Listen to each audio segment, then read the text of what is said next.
Otonari and Jinga. Let's start with one that mixes comedy, slice of life, and a supernatural touch in a package that works very well. The original manga is by Jidou Amagakure, whom you may know as the creator of Ama Ama to Inazuma, that anime about a widowed father learning to cook for his daughter. In other words, the guy already has a history of stories that tug at your heartstrings without needing to shout. Here we follow Ichiro Koga, a 23-year-old manga artist who lost his father and became the sole caregiver for his two younger siblings. He never went to college, going straight to work drawing shoujo manga under a pseudonym so no one would know it was him. In addition, he also manages the apartment building he inherited from his father, renting out the rooms to make ends meet. And even doing all this, manga sales are terrible, assistants have quit one after another, and deadlines are staring at him with a threatening look. It is at this exact moment of, I can't take it anymore, that Shiori Goshiki appears. She is incredibly competent as an assistant, draws with a precision that any professional would envy, and seems to know things about Ichiro that she shouldn't know. But the twist that defines everything happens on a rush night. Ichiro accidentally touches Shiori's thorn. And this thorn is no ordinary thing. It belongs to a tradition of her people, the shooting star people, and whoever is touched by it becomes the bearer's spouse.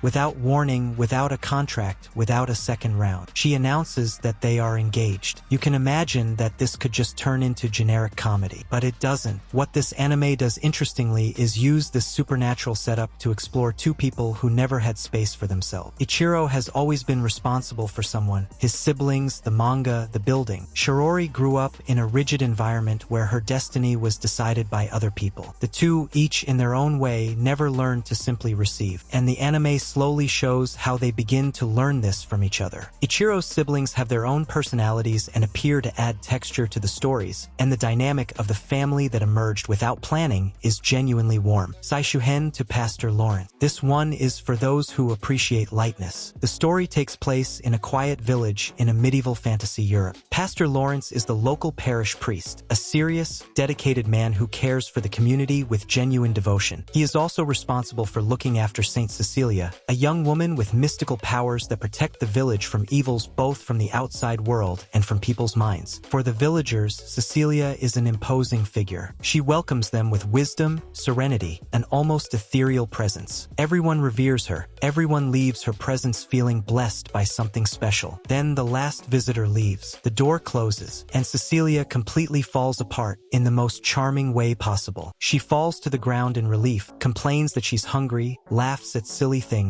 and hangs on Lawrence's shoulder with the energy of a child who can finally be herself. She has a huge crush on the pastor, who in turn doesn't notice anything at all. Classic obliviousness. And the contrast between the solemn saint that everyone sees and the messy, passionate Cecilia that only Lawrence knows is one of the most consistent and endearing sources of comedy I've seen in an anime romance in a long time. One Room, Hayatari Futsu, Tenshisuki.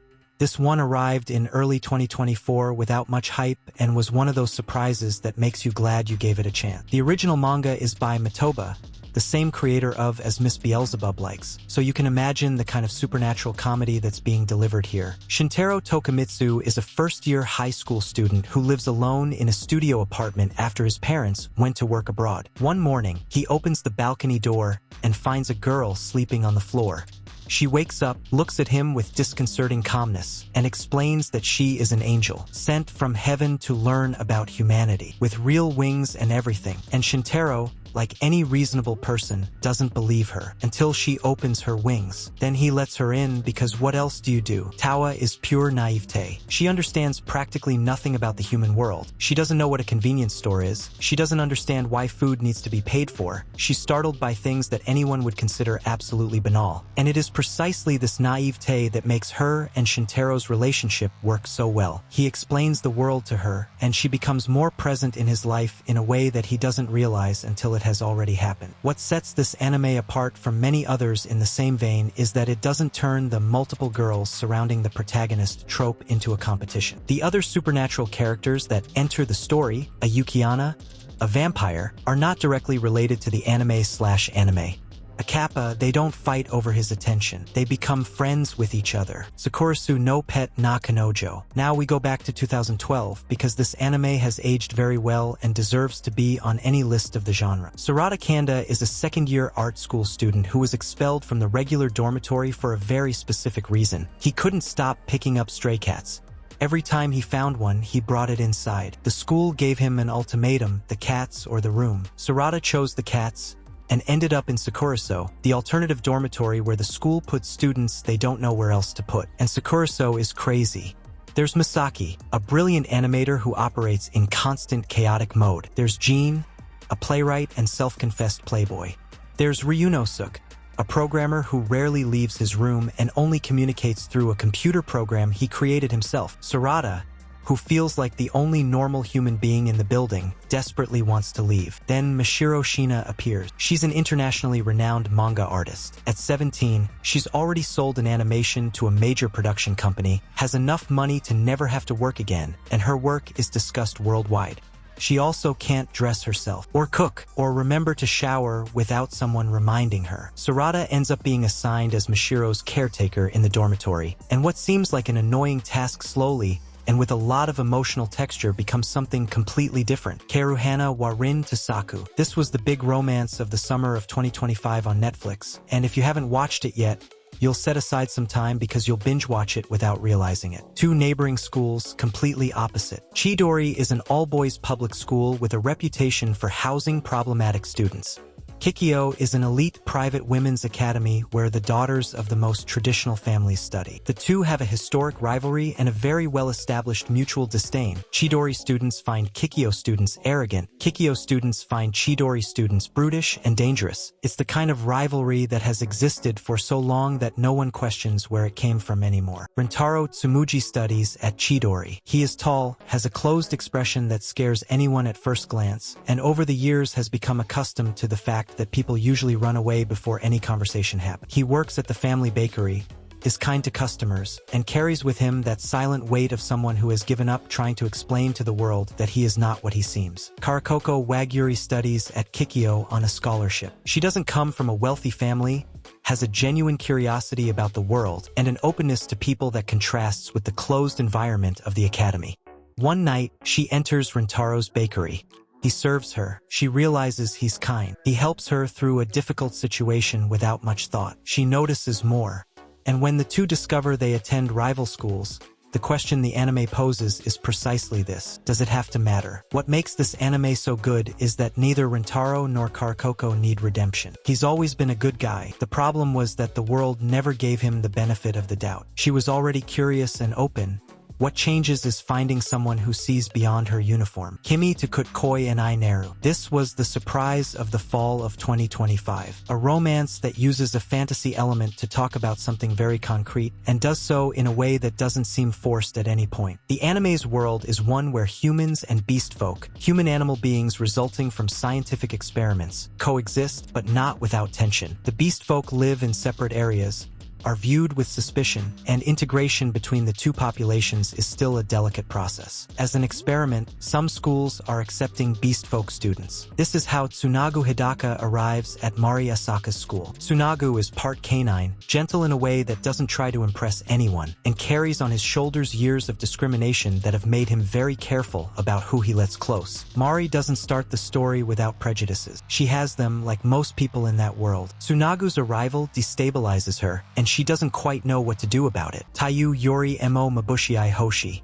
This is a modern classic in the making. The manga is by Kazune Kawahara, the author of My Love Story. Sae Iwata is not your typical romance protagonist. She is tall, physically strong, athletic, and grew up with the feeling that she needed to protect the people around her instead of being protected. From the day of her elementary school entrance ceremony, when she saw Koki Kamishiro walk through the door, a small, frail little boy with a smile she would describe as the most beautiful she had ever seen, she decided with the seriousness of a 6-year-old child who doesn't yet understand what love is, who would look after him. The problem is that the years passed and Koki grew up. He became this tall, handsome guy with a sunny energy that naturally attracts everyone. The girls are noticing, the confessions are coming, and Sae, with all the strength she has, can't even muster the courage to start a normal conversation. Because Sae carries a silent weight with her own body. She feels too big, too strong, too different from what she imagines a love like Koki would expect. She looks at herself and sees everything she isn't, instead of everything she is. Tsuki Jie Kiryai.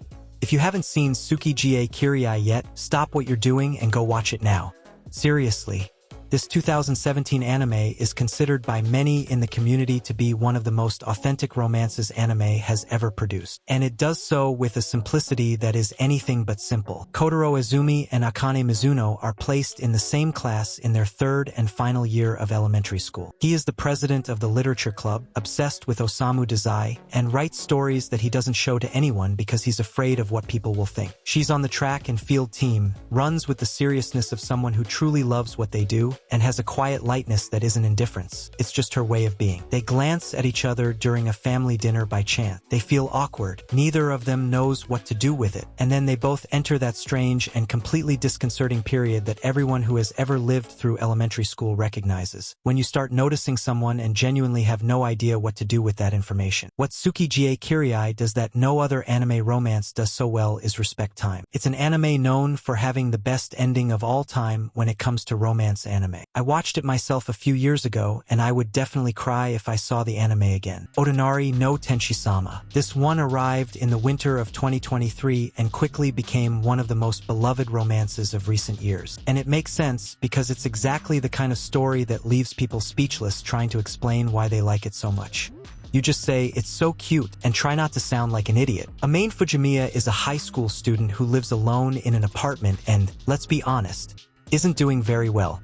The place is a mess. He only eats convenience food and basically doesn't take care of himself at all. Not out of laziness, more because he doesn't see much reason to bother. His next door neighbor is Mahiru Shina. At school, everyone calls her Angel. She's the prettiest, has the best grades, is great at sports, and seems perfect in everything. The kind of person who exists on a different plane from the rest. One rainy day, Amain sees her alone in the park and lends her his umbrella almost automatically, without thinking much.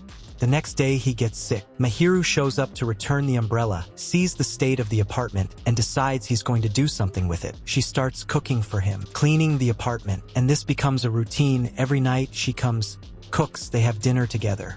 And they agree that at school they'll pretend they barely know each other, so it doesn't become gossip. What the anime slowly reveals is that neither of them is what they seem. Amain isn't the indifferent and closed-off guy he portrayed. He notices everything, every nuance, every change of expression, everything Mahiru lets slip when she's relaxed. He's processing feelings with an honesty that rarely appears in male characters of this genre. And Mahiru isn't the perfection everyone sees. Perfection is an armor built over years. The Mahiru that Amain knows, the Mahiru who laughs for no reason, who has opinions, who worries about real things, who lets it show how sometimes she just needs someone to be there, is the Mahiru that no one else has had access to. It's a story about two lonely souls finding the same frequency.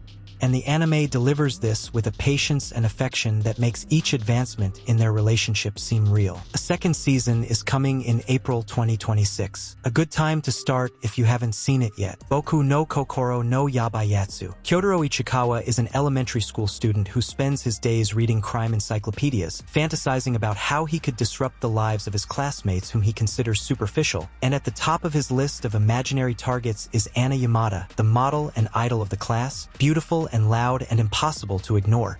He hates her.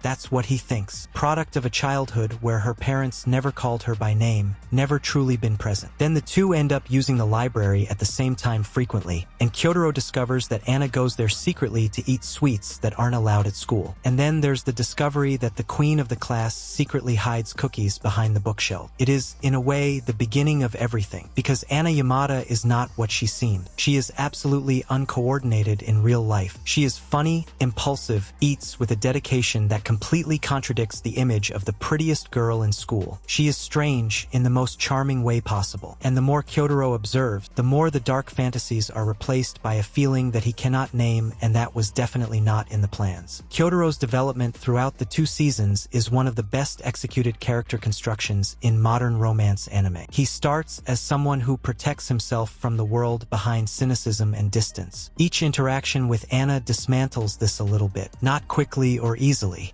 Each step forward comes with retreat, with doubt, with that voice that says he doesn't deserve it, that it's not possible that she really cares. And the anime understands that this kind of thinking is real, that it comes from a real place. Overcoming this isn't a page-turning moment, but a slow process, and the series has the patience for that process. The confession at the end of the 2nd season is one of the most beautiful romance scenes in recent years. Simple, silly, honest, perfect. A 3rd season has been confirmed for 2027. If you liked this video, leave a like and comment which anime was missing from the list. And if you want to support my work, I've put a donation link in the pinned comment. It will help me a lot.